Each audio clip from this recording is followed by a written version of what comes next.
de temperatura, de mucho calor, de mucho frío, etcétera, pensamos en el calentamiento global. Es uno de los temas que aparece cotidianamente. Mucho no sabemos cada uno de nosotros, porque incluso hay quienes discuten que nada se le ha hecho de daño a la Tierra, aunque les parezca mentira. Tiene muchísimo más prensa que sí, que en efecto se han cometido verdaderos pecados contra el globo terráqueo. Pero lo que hizo Trump, apartándose del Acuerdo de París, ha movido a todos los ambientalistas del mundo a una particular discusión, asombro y perplejidad. Nos adelantó el tema Matías Morales desde los Estados Unidos y ahora lo desarrolla nuevamente para saber qué ha pasado, qué se dice en las últimas horas. Después de que Donald Trump anunciara la salida del Acuerdo de París, que busca disminuir la emisión de gases de efecto invernadero, varias ciudades de Estados Unidos se unieron a la condena mundial y en Washington y Nueva York salieron a protestar de forma espontánea cientos de personas. Pero también se pronunciaron varios empresarios y exfuncionarios norteamericanos, como el expresidente Barack Obama, que llamaron a los gobiernos locales y a las multinacionales a hacerse cargo del cuidado del medio ambiente. Uno de los empresarios en unirse a este llamado fue Michael Bloomberg, quien a su vez fue alcalde de Nueva York, informando que pretende crear una coalición de líderes de administraciones locales y firmas privadas que mantengan los objetivos de emisiones marcadas por el tratado, paralelamente al gobierno federal. El magnate de los medios de comunicación también ofreció pagar de su bolsillo los 15 millones de dólares que la Convención de las Naciones Unidas sobre el Cambio Climático dejaría de percibir a causa de la decisión tomada por Trump. Por otro lado, la medida del mandatario dejó en evidencia además los enfrentamientos dentro de su equipo de asesores. Su hija Ivanka, su yerno Jared Kushner y el secretario de Estado Rex Tillerson intentaron hasta último momento convencerlo de que no se retirara del tratado, pero fueron más influyentes el jefe de estrategia política de la Casa Blanca, Steve Bannon, y Scott Pruitt, quien encabeza la Agencia de Protección Ambiental, convenciéndolo de que de no hacerlo estaría traicionando a los votantes y le significaría un gran costo político. Gracias, Matías. Andrés Napoli es director ejecutivo de la Fundación Ambiente y Recursos Naturales y nos visita para hablar de este tema. ¿Qué le parece en primera instancia lo que ha hecho Trump? Bueno, no por anunciado no dejamos de estar perplejos, ¿no? Es un anuncio muy fuerte a nivel mundial. Es un anuncio que se veía venir, que ya habían tomado decisiones, ha habido decisiones en el tiempo, en este tiempo, estos meses, y se ha impuesto el ala dura, digamos, del sector de Trump. Así que lamentablemente esto es un anuncio que tiene una repercusión a nivel internacional y una repercusión a nivel interno de los Estados Unidos. Que uno de los mayores pecadores en este tema lo tome tan livianamente, el asunto aflige. Sí, es muy, muy complejo.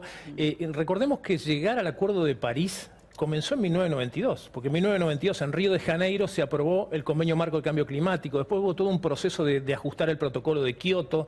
No se logró ingresar allí ni a Rusia ni a Estados Unidos. Estados Unidos, fuera quien fuera el presidente, tampoco estaba ahí. Tampoco estaba ahí, pero después, digamos, de una sucesión de fracasos a nivel internacional, Barack Obama ideó este acuerdo con China, donde los países confluyen a un acuerdo con contribuciones voluntarias. Y eso fue muy importante porque eso le permitió a Estados Unidos saltear el Congreso, que tiene una posición muy dura y muy resistente respecto al cambio climático. Le he leído mucho a un hombre que usted seguramente conoce mucho mejor que yo todavía, que es André Gortz, que me parece es un referente extraordinario. Yo creo interpretar de él que de todas maneras el tema es muy difícil porque todo lo que se le hace de daño al globo terráqueo tiene que ver con el capitalismo y el capitalismo es un extraordinario ganador de nuestro tiempo.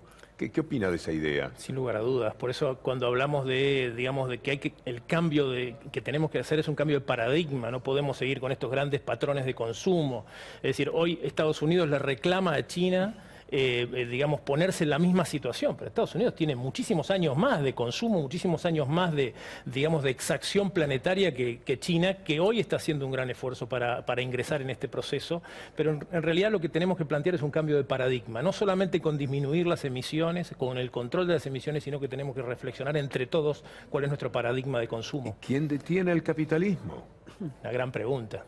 Evidentemente, digamos, existen estas alertas. Yo creo que este esfuerzo que se hace a nivel internacional va en esa dirección y es muy bueno sostenerlo y es muy bueno revisar hacia adentro, porque sabemos que el daño que le estamos produciendo al planeta es un daño irreversible en muchos casos. No tiene manera de volver atrás. No hay discusión científica al respecto, porque usted conoce seguramente quienes han dicho no se le hace ningún daño a la Tierra. Exacto, porque toda esta teoría de Trump está basada en el negacionismo del cambio climático, que es una de las tendencias, hay muchas más, pero fundamentalmente se dice que en realidad es una teoría que no ha sido probada, pero en verdad estas cosas, hay un consenso científico muy importante en avanzar sobre principios precautorios, es decir, no tenemos que esperar que la Tierra se destruya para reconstruirla, ya hay suficientes señales como para avanzar en ese sentido. ¿Puede hacer un recorrido lineal bien sencillo para la gente respecto a qué daño hacemos, qué consecuencias trae y qué le pasa al mundo? Lo que plantea la cuestión del cambio climático es que nosotros estamos emitiendo una gran cantidad de gases que digamos que la atmósfera no puede absorber, que la atmósfera retrae hacia la Tierra y que produce un cambio climático sistemático. En ese sentido, lo que se produce es un calentamiento global. El panel de cambio climático intergubernamental ha dicho que si nosotros crecemos en una temperatura promedio por encima de 1.5 grados, en principio los países insulares van a estar en graves problemas, vamos a tener importantes problemas de derretimiento de capa, digamos, polar, fundamentalmente en el cono, en el polo norte. ¿Un mundo inundado, una tierra inundada, arrasada por esas aguas? Estamos sintiendo estos efectos. Argentina hoy está sintiendo esos efectos. No podemos decir que estamos bajo inundación, pero sí estamos diciendo que tenemos fenómenos que están cambiando. Llueve muchísimo en muy corto tiempo y entonces los patrones están cambiando y no tenemos adaptación. ¿Y por qué llueve muchísimo? Por el cambio climático. Específicamente los científicos están planteando que uno de los efectos del cambio climático es concentrar los eventos en muy poco tiempo. Muchas veces nosotros hablamos de las inundaciones tremendas que sufrió la Argentina, Andrés, y seguramente lo ha visto. En todos los casos, lluvias tremendas, de decir, en los informes llovió en un día lo que llueve en un año. Ese es el fenómeno que hoy estamos viviendo, que los climatólogos argentinos lo están identificando, se están identificando zonas de llanura que van a tener grandes problemas en ese sentido. De hecho, la provincia de Buenos Aires lo está manifestando. Ahora, ¿no? Trump es un criminal, de alguna manera, no se haga cargo de mi adjetivo, en la medida en que, sí, estamos hablando de los gases, que son la causa. Estados Unidos emite gases como ningún otro país, ¿verdad?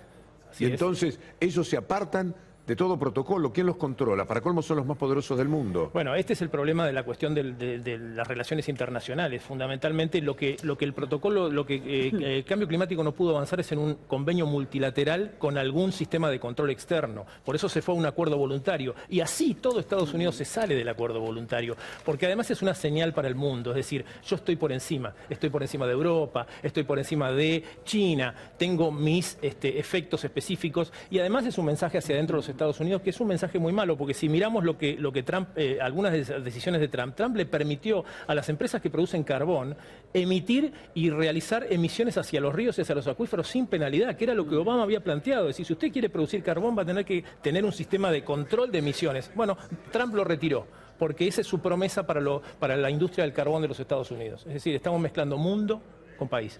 Y de esa situación que usted menciona, además, ¿qué otras empresas salen beneficiadas por esta decisión de apartarse? Fundamentalmente las empresas que se vinculan con la producción de los combustibles fósiles, es decir, todo lo que tiene que ver con el sector petrolero, fundamentalmente, y carbonífero. Y en verdad lo que se castiga es a la producción de las energías renovables. Sin embargo, digo como positivo, la producción de energías renovables está muy vigorosa en los Estados Unidos y genera muchísimo empleo, inclusive emplea por encima de la industria del petróleo. Vale decir que este informe que nos daba el cronista de los Estados Unidos, que se dice que hay reacción, hay sectores empresarios que van a seguir adelante con esto, hay gobernadores, el gobernador de California, de otros estados también, significa que no va a ser tan fácil la decisión. Pero mientras tanto rompen la tierra para sacar más petróleo. Totalmente.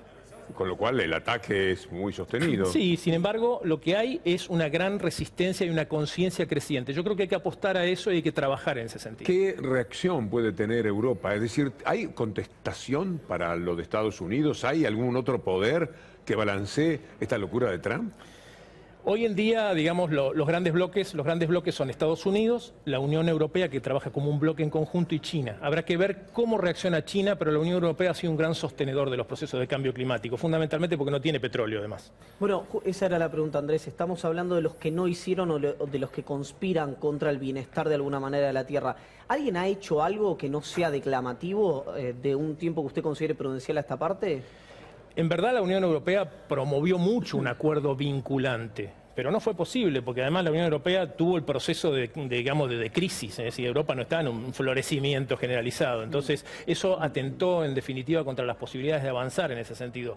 Existen muchísimas decisiones que se toman y fundamentalmente en trabajar en la promoción de las industrias de la energía renovable. Es ahí donde yo creo que está la clave de la cuestión, en donde se puede progresivamente ir reemplazando combustibles fósiles por energías renovables y hay que apostar mucho a eso. ¿Puede decirnos algo que lo aterre para el futuro?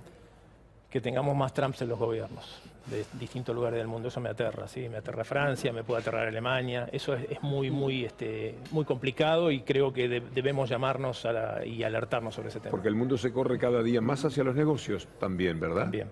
Sí, sin duda. Es decir, el criterio neoliberal es al negocio como primera medida. Claro. No tienen tiempo. Piensan que pierden mucho dinero si hacen las cosas Exacto. bien. Y los temas ambientales atacan ¿qué? Las ganancias. Porque regulan, porque hay que cumplir con determinados estándares, porque hay que cumplir con determinadas normas. Tienen que invertir mucho más. Y hay que invertir gastar muchísimo más. Sí. Agregan controles, claro, sin duda. Dijo, ¿es un invento de los chinos? Yo tengo esa declaración volando. Dijo eso, Sí, ¿no? lo ha dicho desde la campaña electoral. Ahí está el valor de los ambientalistas. Yo voy y vengo con el tema ambientalista porque creo que también hay temas que uno no comparte, pero hay un servicio excepcional que prestan y es que tanto machacan que obligan muchas veces a controles que de otra manera las empresas no tendrían, ¿verdad? Es verdad, y hay que empezar a hermanar la cuestión ambiental con la cuestión económica. Hay que empezar a buscar florecimiento a través de que eso pueda generar empleos, que pueda generar mayores condiciones de control. Es decir, no debe ser una cosa contra la otra. Tenemos que buscar un mejor sistema de desarrollo, un mejor nivel de desarrollo, más inclusivo, más, vigilante del medio ambiente. Así Ahora, que hay un desafío. ¿Qué lucha tenemos, no? Yo tengo una nota de Osvaldo Getino, he leído Getino, sabe lo que piensa, él mira el ambientalismo de otra manera, dice, digamos, un ataque también esas zonas de las ciudades marginales, de gente que viene de los lugares donde no tiene trabajo a trabajar y ahí se vive de una manera muy negativa, muy mala, muy pobre, con hambre, con postergación de todo. Dice, eso es contaminación también, desde todo punto de vista. Entonces él dice, no corramos. Esto viene a la vieja oposición, por ejemplo, con la minería en la Argentina. Es una discusión. ¿Usted ha saldado este tema? Estamos saldando, estamos intentando saldar ese tema. Yo creo que no hay que confundir. El principal impacto de la cuestión ambiental y la contaminación lo sufren los sectores de menos recursos. Son los primeros. Y los que disfrutan son los sectores de más altos recursos. Lo que hay que hacer es revertir esa tendencia y tratar de hermanar el desarrollo con el ambiente para que sea más inclusivo y de mucha mejor calidad. Lo designo nuestro entrevistado del mes. Pocas veces alguien dice tan sintéticamente, tan bien dicho, cosas tan interesantes. Es los entrevistados que le gusta a usted, Víctor. Absolutamente. Muchas gracias, Gracias, Andrés. Víctor Hugo. Muchas gracias. Verdaderamente.